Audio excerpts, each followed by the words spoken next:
влизам в конспирация. Сами Хосни и Даниил Петкамов, това Шиле Димов и промотират преди. В България времето все едно направо е спряло. Доста не паднах. Как си? Какво правиш? Къде се намираш?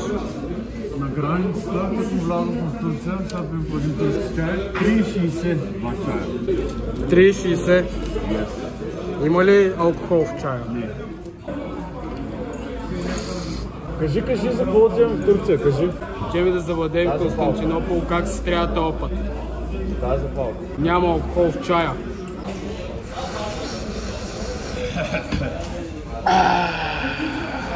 Човек ги взел. 10 евро на ръката. Пич. Що нямаш кюбанче? Това? Ти си беден! Беден! И какво? Ти си беден. Monument of Failure. Нямаш кюбан чейн, нямаш кюбан брейслет. Айстаут пич. Не ходиш в Истанбул. Преизпълен с...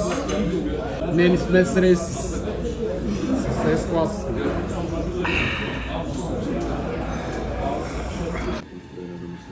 I don't give a fuck. I don't play games. Не сме спали.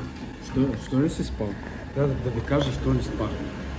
Защото вместо като нормалните хора, които се пуснат в Турция, в Истанбул, да си вземем хотел, да имам ресторанчи. Не! Ние решихме, че ще дойдем с някакъв рейс с цигани. Дойдохме, спряхме в най-голямото гето.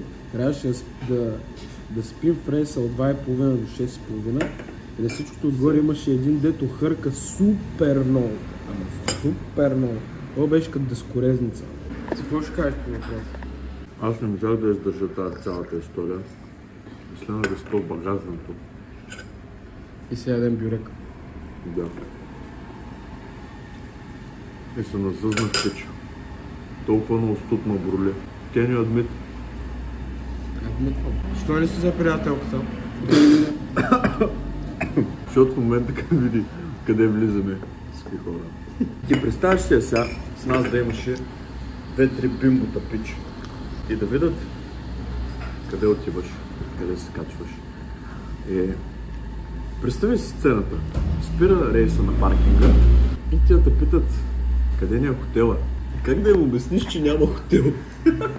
Както съм седнал аз, зад мен има две седалки. Това ти е хотела на тебе, това ти е хотела на тебе. Ако се чувстваш да ти е луксозно, може да седнеш долу в багажното. Ама ще умреш от студ, ако нямаш спален чувал. Малко зъзнах там да ти кажа. Пич, гледай сега. Първо, нали си лежал в ареста? Ти знаеш ли главата какви си там, брат? Не съм принцип. В кола съм лежал. Браво, бе, се хвали беше. Не е захваляне. Ама нали сещаш какви са леглата едни железни такива? Да. Брат, същото чувство го изпитах тази сутрин в багажник. На те бяха ли ти оставили отдял? Не, халудял. И гледам, седи един сак, брат, празен такъв, голям сак. Някой слагал мишета.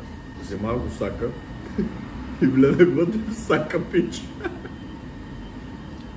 И сега на всичкото отгоре, отиваме в най-голямата цигания да търсим дрехи на добра цена. Ще видим какво ще намерим. Загладяваме Константинопол пак. Чао, бе.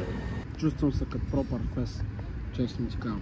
Най-скандалното е, че тук цигарите са мега ефтини, брат. Хубаво е като си гаден пушач като мен. Цигарите са на оферта, брат. България, двойна цена. Как да става? Ще да кажем как да става. Ти да искаш да се стровиш, пак трябва да даваш супер много пари. На прънч, ей тук малко, цак. Не си ли си мислил, че яйцата са скам? Що? Добре, не ли си замислил? Гледай каква закуска правят в Турция сега. Искаме, това цялото нещо струва 5,90 с чая. Може да ми обясниш къде в БГ му ще ядеш нещо подобно за 6 лева? И ще си купиш цигари за 3,60. Да, пич. Can you admit? Живее в failed society. Аз идвам да живея в Турция, батко. За една година ще го науча турския. Имам добър старт.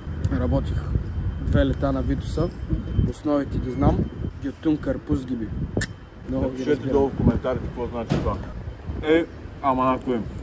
И това го научи. Ако някой знае какво е, долу в коментарите. Ама Гютур Карпуз Гиби. Също. Ютун бе. Това ще ти кажа веднага какво е.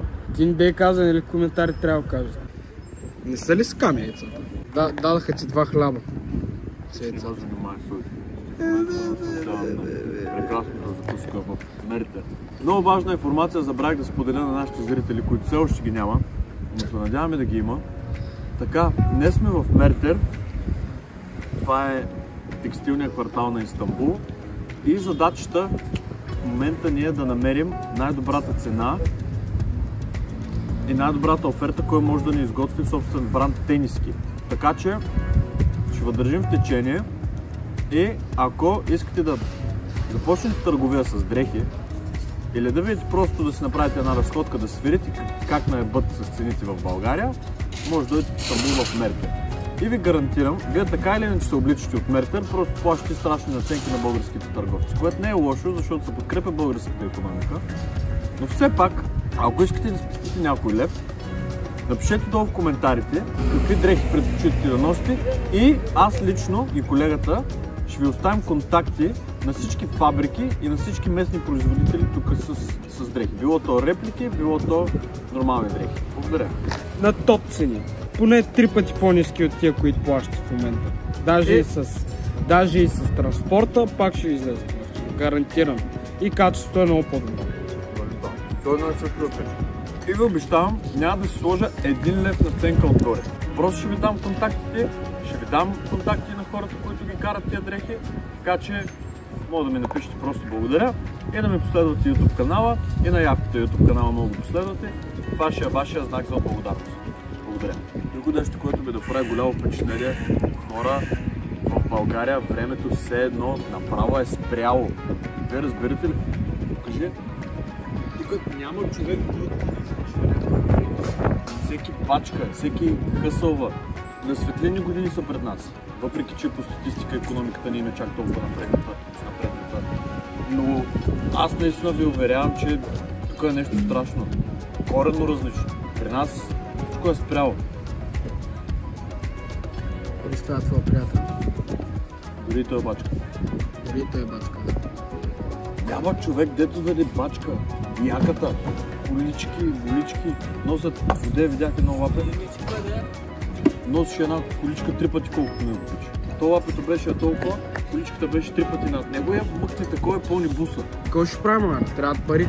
А нашите лапета какво правят? Правят са на педераси. И дишат балони. И това Шиле Димов им промотират ако ти. Спрете да дишате балони. Друг? Вместо да дишате балони, ходете да бачкате. Търгувайте. Правите нещо. Тренирайте. Друг въпрос е обличен към теб. Какво ти е мнението за новото видео да Дзами, Сами Хосни и Даниел Петканов онова с Рокли?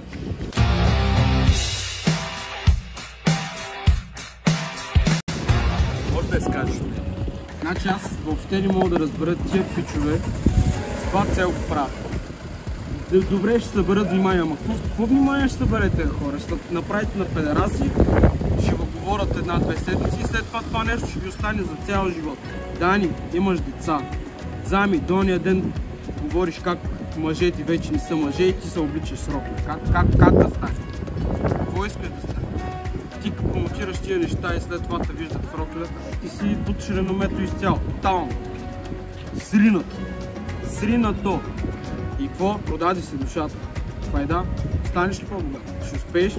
Ти какво мислиш за това въпрос? Вероятно има някаква причина за това цялото нещо, да се стане. Не, че ги съда по някакъв начин. Аз не съм никой да съда. Вероятно има причина. Надявам се да не е да привикат внимание, защото това е много тъп начин за привличане на внимание. Не искам да навлизам в конспирации. Дресър джел.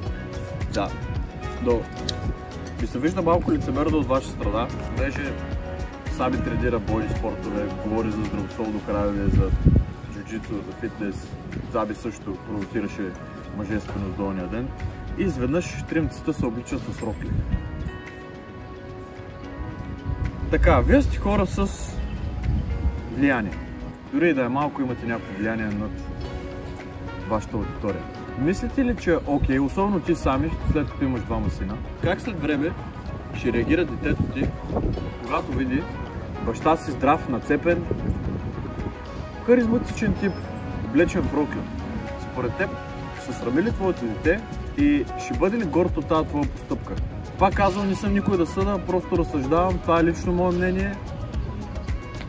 Не мисля, че всеки трябва да бъде задължен да го уважава, но живеем в свят на свободна реч и мисля, че е редно да се изказваме всички. Но това, което вие правите, аз не го одобрявам. Лично мнение. Долния ден ви бях изключително голям фен. След това видео, което го направихте, смело мога да изкажа, че доста ме паднахте в очите. И съм сигурен, че много хора се чувстват така. Failed! Ако това видео ти е харесало, не забравяй да се сабскрайбнеш за канала ми и натисни камбанката, за да не пропускаш още забавни видеа.